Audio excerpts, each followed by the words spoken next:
So, Wildlife Protection Act of 1972 and its amendment of 2022. So, we are going to discuss it in a part. सगळ्यात पहिल्यांदा wild life protection act जो आहे आपल्या constitution मध्ये पण याच्यासाठी प्रोव्हिजन करण्यात आलेली आहे.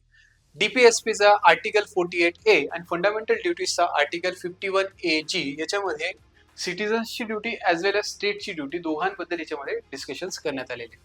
ऑब्जेक्टिव्ह काय आहे या ऍक्टचे?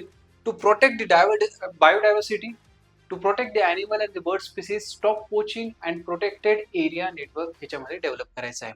त्यासाठी आपण त्यांना वेगवेगळ्या स्केड्युल्स मध्ये टाकतो. स्केड्युल्स 1 ते 6 असे वेगळे स्केड्युल्स त्याच्यामध्ये तयार करण्यात आलेले आहेत.